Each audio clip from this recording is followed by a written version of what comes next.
പാപ്പം തരട്ടെ വാവയ്ക്ക്.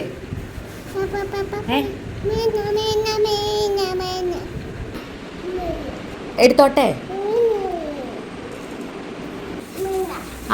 പാപ്പം തരട്ടെ.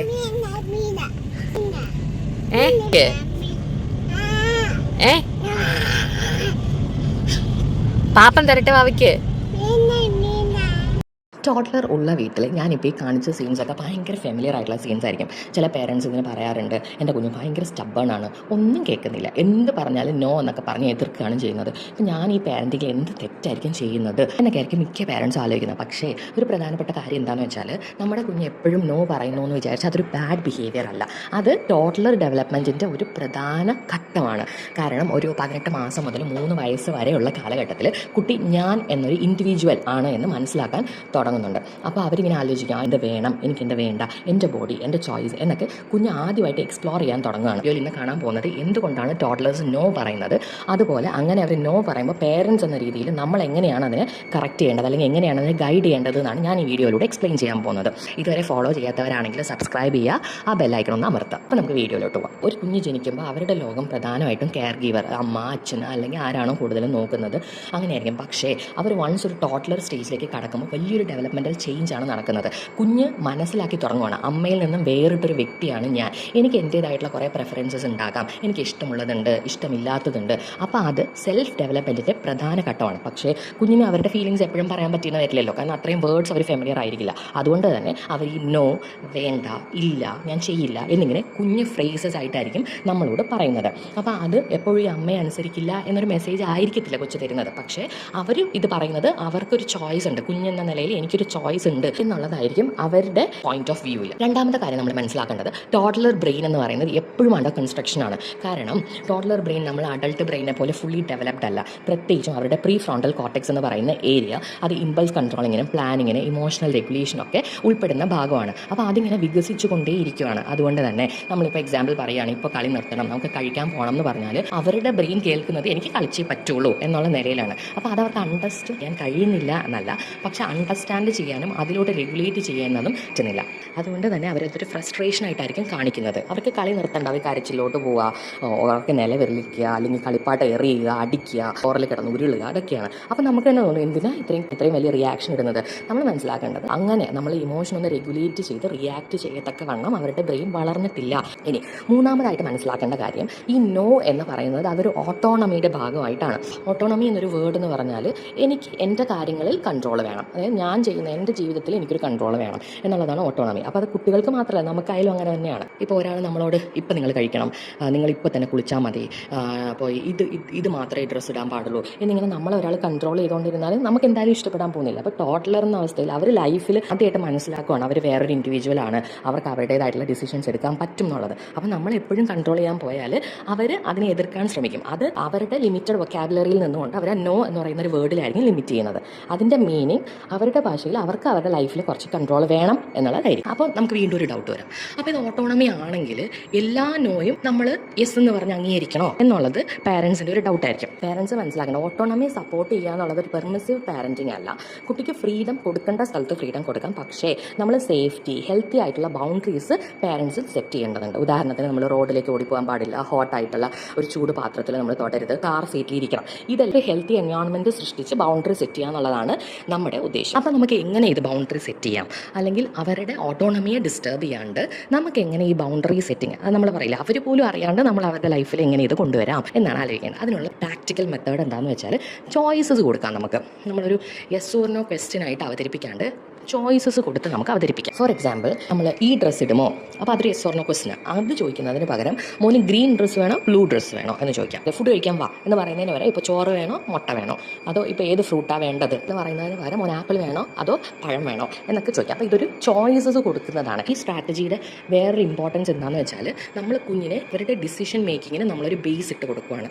നമ്മളെല്ലാത്തിലും കയറി ഇടപെടാണ്ട് അവർ ഡിസിഷൻ എടുത്തോട്ടെ എന്നുള്ളൊരു കാര്യം. അപ്പോൾ അവരുടെ തോന്നലിൽ ഓട്ടോണമി അവരുടെ കയ്യിൽ തന്നെയാണ്. അവരുടെ ലൈഫിൽ വേണ്ട വേണ്ട ഡിസിഷൻസ് അവരാണ് എടുക്കുന്നത്, ചൂസ് ചെയ്യുന്നത് എന്നുള്ളൊരു തോട്ട് അവർക്ക് ഉണ്ടാവും. അടുത്തൊരു പോയിന്റ്, അത് ഇമ്പോർട്ടൻ്റ് ആണ്. ചോയ്സ് കൊടുക്കുമ്പോൾ നമ്മൾ എന്തൊക്കെ ശ്രദ്ധിക്കണം എന്നുള്ളതാണ്. ചോയ്സസ് ഒരുപാടാകാൻ പാടില്ല, ലിമിറ്റഡ് ചോയ്സസേ കൊടുക്കാൻ പാടില്ല. കാരണം കുഞ്ഞിൻ്റെ ബ്രെയിൻ ഡെവലപ്പ് ചെയ്തുകൊണ്ടിരിക്കുകയാണല്ലോ. അപ്പോൾ കുറേ ചോയ്സസിനെ ഹാൻഡിൽ ചെയ്യാനുള്ളൊരു ബ്രെയിൻ കപ്പാസിറ്റി അവർക്ക് ഉണ്ടാവില്ല.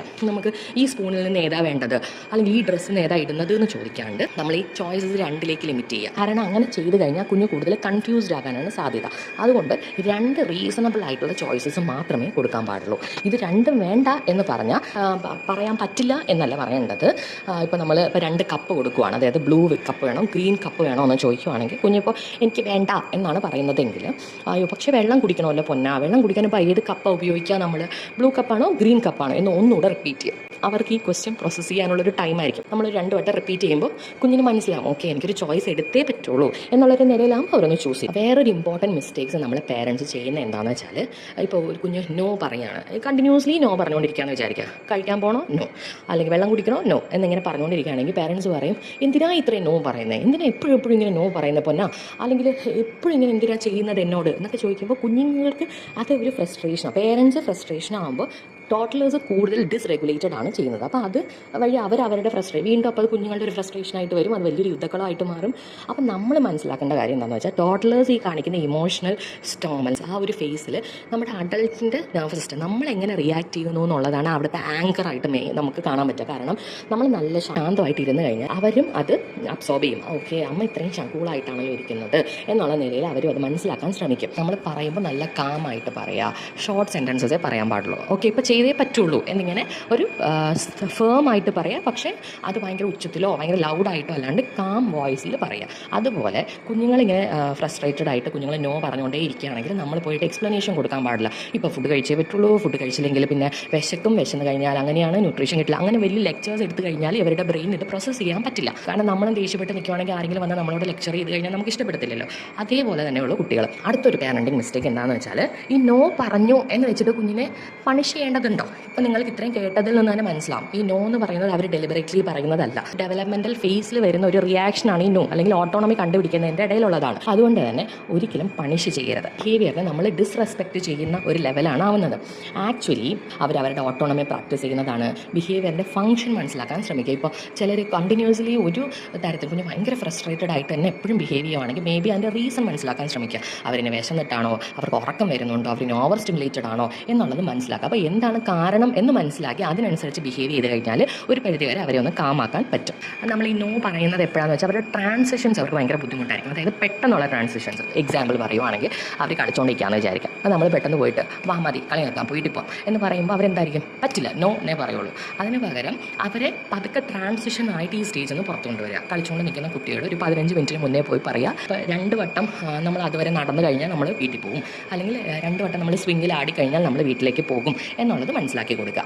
അപ്പോൾ സഡനായിട്ട് അവിടെ ആക്ടിവിറ്റി സ്റ്റോപ്പ് ചെയ്യാണ്ട് അവരുടെ ട്രാൻസിഷൻ മുൻകൂട്ടി അറിയിച്ച് പതുക്കെ അവരെ ഇതിലേക്ക് കൊണ്ടുവരിക. അപ്പോൾ അതായിരിക്കും കുട്ടികൾക്ക് വളരെ ഹെൽപ്ഫുൾ ആയിട്ടുണ്ടാവുക. മിക്ക പേരൻസും റേസ് ചെയ്യുന്ന ഒരു ഡൗട്ടാണ് ഞാൻ ഈ അഡ്രസ്സ് ചെയ്യാൻ പോകുന്നത്. ചിലർ ചോദിക്കുകയാണ്, എൻ്റെ കുട്ടി ഇങ്ങനെ എല്ലാത്തിനും നോ പറഞ്ഞുകൊണ്ടിരിക്കുക, അപ്പോൾ എൻ്റെ കുട്ടീന് പ്രോബ്ലം ചൈൽഡായിട്ട് മാറുമോ ഭാവിയിൽ എന്നുള്ളത്. അപ്പോൾ നമ്മൾ ചെയ്യേണ്ടത് ഒരു ഹെൽത്തി ഡെവലപ്മെൻറ്റിൻ്റെ ഭാഗമായിട്ടുള്ള ഒരു സെൽഫ് ഡെവലപ്മെൻറ്റൽ ഫേസാണ്. അപ്പോൾ അതിൽ നമ്മൾ ഓട്ടോണമിയും ബൗണ്ടറിയും ഒക്കെ പ്രാക്ടീസ് ചെയ്യാൻ നമുക്ക് കിട്ടുന്ന ഒരു ഏജാണ് ഈ ഒരു ടോഡ്ലർ സ്റ്റേജ് എന്ന് പറയുന്നത്. അപ്പോൾ അതിന് ഒരിക്കലും ലേബൽ ചെയ്തോ ഇതിനെ കുറിച്ച് ഭയങ്കര വാശിക്കാരനാണ്, ഭയങ്കര ദേഷ്യക്കാരനാണ്, ഒന്നും അനുസരിക്കില്ല എന്ന് പറഞ്ഞ് ലേബൽ ചെയ്യാണ്ട് ഇത് എന്തിനാ ഹെൽപ്പ് ചെയ്യുന്നതെന്ന് മനസ്സിലാക്കുക. ആക്ച്വലി നമ്മൾ ഈ സ്റ്റേജിൽ അവരുടെ ഓട്ടോണമി പ്രാക്ടീസ് ചെയ്യാൻ ഹെൽപ്പ് ചെയ്ത് കഴിഞ്ഞാൽ വലുതാകുമ്പോഴത്തേക്കും അവർക്ക് കംഫർട്ടബിൾ അല്ല എന്ന് തുറന്നു പറയാനും അവരുടെ സ്വന്തം ഇഷ്ടങ്ങൾ ഏത് പ്ലാറ്റ്ഫോമിൽ അവതരിപ്പിക്കാനും അവരുടെ നീഡ്സ് കമ്മ്യൂണിക്കേറ്റ് ചെയ്യാനും അപ്രോപ്രിയേറ്റ് ആയിട്ടുള്ള ബൗണ്ടറീസ് നെഗറ്റീവ് പീപ്പിളിൽ നിന്നും സെറ്റ് ചെയ്യാനും കുട്ടിക്ക് കഴിയും. അതുകൊണ്ട് നോ എന്ന വാക്ക് ഒരിക്കലും പാരൻസിൻ്റെ എനിമിയല്ല. നോ എപ്പോൾ പറയണം, എപ്പോൾ മറ്റുള്ളവരുടെ ബൗണ്ടറീസ് റെസ്പെക്റ്റ് ചെയ്യണം എന്നുള്ളതാണ് നമ്മൾ ക്ലിയർ ആയിട്ട് പഠിപ്പിച്ചു കൊടുക്കേണ്ടത്. ഇനി കുറച്ച് സിറ്റുവേഷൻസ് ഞാൻ പറയാം. ഇപ്പം നോ എന്ന് പറഞ്ഞാൽ നമ്മൾ എന്താണ് പറയേണ്ടത്. ഇപ്പോൾ സിറ്റുവേഷൻ കുളിക്കുന്ന സമയമാണെന്ന് വിചാരിക്കുക. അപ്പം കുട്ടി നോ കുളിക്കാം, നമുക്ക് നേരത്തെ കുളിക്കണം എന്ന് പറയുമ്പോൾ കുഞ്ഞ് എന്തായാലും നോ എന്നായിരിക്കും പറയാത്ത ഒരു ടോട്ടലർ. അപ്പോൾ നമ്മൾ പറയേണ്ടത് ഓക്കെ കുളിക്കണ്ടെന്ന് തോന്നുന്നു, പക്ഷേ കുളിച്ചല്ലേ മതിയാവുള്ളൂ, നമ്മൾ എന്തായാലും കുളിച്ചേ പറ്റുള്ളൂ. അപ്പം മോന് ബ്ലൂ മഗ് വെച്ച് കുളിക്കണോ അതോ യെല്ലോ ടവലോ മഗ് വെച്ച് കുളിക്കണോ, അതോ കുളിച്ച് കഴിഞ്ഞ് ഈ ടവലിട്ട് തോർത്തണോ, അതോ വേറൊരു ഓൾട്ടർനേറ്റീവ് ടവലിട്ട് തോർത്തണോ എന്നുള്ളത് എക്സ്പ്ലെയിൻ ചെയ്യാം. വേറൊരു മെത്തേഡ് എന്താണെന്ന് വെച്ചാൽ, ഇപ്പോൾ കുളിക്കണം, പക്ഷേ കുട്ടി കുളിക്കില്ല എന്നേ പറയുള്ളൂ എന്ന് നിങ്ങൾക്ക് നന്നായിട്ട് അറിയാം. അപ്പോൾ കളിച്ചിട്ടാണ് അല്ലെങ്കിൽ വേറൊരു ആക്ടിവിറ്റിക്ക് ശേഷമാണ് കുളി വരുന്നതെങ്കിൽ, കളിക്കാൻ പോകുന്നതിന് മുന്നേ പറയാം, നമ്മളിപ്പോൾ കളിക്കാൻ പോകും, കളിച്ച് വന്നിട്ട് എന്താ ചെയ്യണേ, നമ്മൾ കുളിക്കും, കുളിച്ച് കഴിഞ്ഞിട്ട് എന്താ ചെയ്യണേ, നമ്മൾ പാൽ കുടിക്കും അല്ലെങ്കിൽ അടുത്ത് ഫുഡ് കഴിക്കും. അപ്പോൾ ഇതൊരു റെഗുലാരിറ്റിയാണ്. അപ്പോൾ ഇതെന്ന് റിപ്പീറ്റ് ചെയ്യുക കുട്ടിയുടെ അടുത്ത്, നമ്മൾ പോകുന്നതിന് മുന്നേ പറയാം. അപ്പോൾ കുഞ്ഞിന് തന്നെ അറിയാം തിരിച്ച് വന്നാൽ കുളിച്ചേ മതിയാവുള്ളൂ, നമ്മൾ കുളിക്കണം. അപ്പോൾ അത് അവർക്ക് എന്താണ്, നമ്മളതൊരു ട്രാൻസിഷൻ ഫേസ് നമ്മൾ നേരത്തെ സെറ്റ് ചെയ്ത് കൊടുക്കുകയാണ്. കുളിക്കണം അല്ലെങ്കിൽ അത് കഴിഞ്ഞ് നമ്മൾ ഈ ഫുഡ് കഴിക്കണം എന്നുള്ളത് ട്രാൻസിഷനായിട്ട് പതുക്കെ പതുക്കെ അവരെ കൊണ്ട് തന്നെ പറയിപ്പിക്കുകയാണ്. അപ്പോൾ നമ്മൾ കളി കഴിഞ്ഞ് ഇറങ്ങാൻ നേരത്തെ ഒന്നുകൂടെ ചോദിക്കും, ഇനി നമ്മൾ എന്താ ചെയ്യാൻ പോകുന്നത്. അപ്പോൾ കുഞ്ഞ് തന്നെ പതുക്കെ പറഞ്ഞു തുടങ്ങും അവർ കഴിക്കാൻ പോവുകയാണ്. ഏറ്റവും പ്രധാനപ്പെട്ട ഒരു സാധനം കണക്ഷനാണ് വേണ്ടത്, കറക്ഷൻ അല്ല. അതായത് നോ പറയുമ്പോൾ അങ്ങനെയല്ല എങ്ങനെയാണ് ചെയ്യേണ്ടത് എന്നുള്ളത് കറക്റ്റ് ചെയ്യുന്നതിന് പകരം, ഓക്കെ പൊന്നിന് ദേഷ്യം വന്നിരിക്കുന്നുണ്ടോ അതോ സങ്കടം വന്നിരിക്കുകയാണോ എൻ്റെ പൊന്നിന്, അപ്പോൾ അതിനൊരു കണക്ഷനായിട്ട് അവിടെ വെയിറ്റ് ചെയ്യുക. അവരുടെ ഓക്കെ ഞാൻ അമ്മ ഇവിടെ വെയിറ്റ് ചെയ്യാം, അപ്പോൾ അത് കഴിഞ്ഞിട്ട് വന്നാൽ മതി, നമുക്ക് എന്നിട്ട് ചെയ്യാം എന്നുള്ളത് പറയാൻ പോകും. അത് പെട്ടെന്ന് തന്നെ സ്റ്റോപ്പ്, ഇപ്പോൾ നീ കരച്ചിൽ നിർത്തണം, എന്നിട്ട് ഇപ്പം നീ എന്നോട് വരണം, അങ്ങനെ പറഞ്ഞു കഴിഞ്ഞാൽ അവർക്കത് റെഗുലേറ്റ് ചെയ്യാനോ അവർക്കത് പ്രോസസ്സ് ചെയ്യാനോ ഉള്ളൊരു സമയം നമ്മളവിടെ കൊടുക്കുന്നില്ല. പാരൻറ്റിങ്ങിൽ ഏറ്റവും ബുദ്ധിമുട്ടുള്ളൊരു കാര്യം എന്താണെന്ന് ഞാൻ പറയാം. ഞാൻ ഈ പറഞ്ഞു പോകുന്ന ഈ 10 മിനിറ്റ് എന്നൊക്കെ പറയുന്ന ഈ ഒരു ടൈമിൽ ഈ പറയുന്ന കാര്യങ്ങൾ വളരെ ചെറുതായിട്ടും ഭയങ്കര സിമ്പിളായിട്ടൊക്കെ തോന്നുമെങ്കിലും ആക്ച്വൽ ലൈഫിൽ ഇത് പ്രാക്ടീസ് ചെയ്യുക വളരെ ബുദ്ധിമുട്ടുള്ള കാര്യമാണ്. കാരണം നമ്മുടെയൊക്കെ കാര്യം ആലോചിച്ച് കഴിഞ്ഞാൽ വർക്കിംഗ് മദർ ആയിരിക്കും, അല്ലെങ്കിൽ അച്ഛനായാലും ജോലിക്ക് പോയിട്ട് തിരിച്ചു വരുമ്പോൾ ഓൾറെഡി ടയേർഡാണ്. നമ്മൾ പുറത്ത് ജോലിക്ക് പോയിട്ടോ അല്ലെങ്കിൽ വീട്ടിലെ ജോലിയൊക്കെ കഴിഞ്ഞ് നല്ല ടയേർഡായിട്ട് വന്നിരിക്കുന്ന സമയത്തായിരിക്കും ഇവർ കരയുന്നത്, അല്ലെങ്കിൽ ഇവരിങ്ങനെ ഫ്രസ്ട്രേഷൻ നമ്മൾ പറഞ്ഞാൽ കേൾക്കാത്തത്, ഇവർ ഫുൾ ഫ്രസ്ട്രേഷൻ കാണിക്കുന്നത്, ഇതല്ല. അപ്പോൾ നമ്മൾ ഈ നോർമൽ കാം സ്റ്റേജിലോട്ട് ഇറങ്ങി നിന്ന് അത്രയും പേഷ്യൻസ് ആയിട്ട് ഇവരെ എമോഷണൽ സ്ട്രെസ് റെഗുലേറ്റ് ചെയ്യുക എന്നുള്ളത് വളരെ പണിപ്പെട്ട കാര്യമാണ്. അത് ആക്ച്വലി ഭയങ്കര പേഷ്യൻസ് വേണം. ഇനിയിപ്പോൾ നമ്മുടെ കയ്യിൽ നിന്ന് പേഷ്യൻസ് പോയിട്ട് നമ്മൾ നല്ല ദേഷ്യപ്പെട്ടു എന്ന് വെച്ചിട്ട് അതിന് ഗിൽറ്റ് ആവാണ്ടിരിക്കുക. ബിക്കോസ് ഇറ്റ്സ് നോർമൽ, നമ്മൾ മനുഷ്യരാണ്, നമുക്ക് നമ്മുടെ കയ്യിൽ നിന്ന് പോകും. പക്ഷേ എപ്പോഴും അങ്ങനെ ആവാതിരിക്കാൻ ശ്രദ്ധിക്കുക. ഒരു കാമായിട്ട് ഇരുന്ന് കഴിഞ്ഞാൽ ഭാവിയിൽ നമ്മളൊരു ട്രോമ ഇല്ലാത്ത ജനറേഷനെ കൊണ്ടുവരിക എന്നുള്ളതാണ് നമ്മുടെ എയിം. അപ്പോൾ ഭാവിയിൽ അവർക്കൊരു പേഴ്സണൽ സ്ട്രെസ് വന്നു കഴിഞ്ഞാലും കാമായിട്ട് ഹാൻഡിൽ ചെയ്യാൻ അവർ ശ്രമിക്കും എന്നുള്ളതാണ് നമ്മൾ മനസ്സിലാക്കേണ്ടത്. ഇനിയിപ്പോൾ ദേഷ്യപ്പെട്ടു എന്ന് വിചാരിക്കുക, ദേഷ്യപ്പെട്ട് കഴിഞ്ഞാൽ കുറച്ച് കഴിഞ്ഞാൽ കുഞ്ഞിനോട് പോയി സോറി പറയാം. ഓക്കെ സോറി പറഞ്ഞാൽ അമ്മയ്ക്ക് ദേഷ്യം വന്നുകൊണ്ടാണ്, അമ്മ അതുകൊണ്ടാണ് ശബ്ദം ഉയർത്തി സംസാരിച്ചത്, സോറി എന്ന് ഓപ്പൺ ആയിട്ട് പറയാം. അതുവഴി കുഞ്ഞ് വേറൊരു ഇമ്പോർട്ടൻറ്റ് കാര്യം ഇവിടെ പഠിക്കുന്നത്, നമ്മൾ റിലേഷൻഷിപ്സ് റിപ്പയർ ചെയ്യാൻ പറ്റും എന്നുള്ള കാര്യം കുഞ്ഞ് പഠിക്കുന്നുണ്ട്. അപ്പോൾ നിങ്ങളെ ടോട്ടലർ എല്ലാത്തിനും നോ പറയാണ്. അങ്ങനെയാണെങ്കിൽ ഒന്ന് ദീർഘമായി ശ്വാസം എടുത്തിട്ട് നിങ്ങൾ മനസ്സിലാക്കണം, നിങ്ങളുടെ പാരൻറ്റിങ്ങിലുള്ള ഫെയിലിയർ അല്ല, നിങ്ങളുടെ കുഞ്ഞ് നിങ്ങളെ വെറുക്കുന്നത് കൊണ്ടുമല്ല, അവൻ പറയുന്നത് അവനൊരു വ്യക്തിയാണ്, അവർക്ക് പ്രിഫറൻസസ് ഉണ്ട്, അവർക്ക് അവരുടെ ലൈഫിൽ കൺട്രോൾ വേണം. അതുപോലെ തന്നെ അവരുടെ ബ്രെയിൻ ഡെവലപ്പ് ചെയ്തുകൊണ്ടിരിക്കുകയാണ്, ഇമോഷണൽ റെഗുലേഷൻ അവരിപ്പോഴും പഠിച്ചുകൊണ്ടിരിക്കുകയാണ്, കമ്മ്യൂണിക്കേഷൻ സ്കിൽസ് അവർക്ക് വളരുന്നതേ ഉള്ളൂ.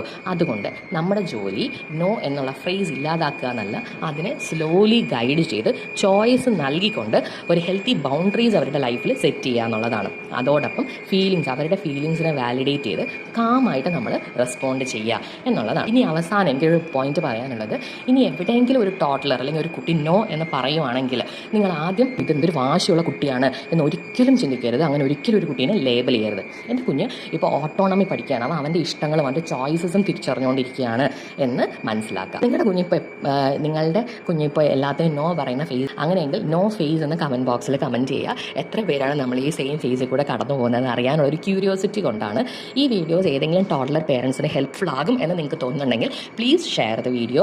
ഇത്തരം child psychology, toddler behaviour, parenting and child development വീഡിയോസിന് മലയാളത്തിൽ കിട്ടാനായിട്ട് Ameena's happiness YouTube channel subscribe ചെയ്യുക. അടുത്ത വീഡിയോസിൽ വീണ്ടും കാണാം.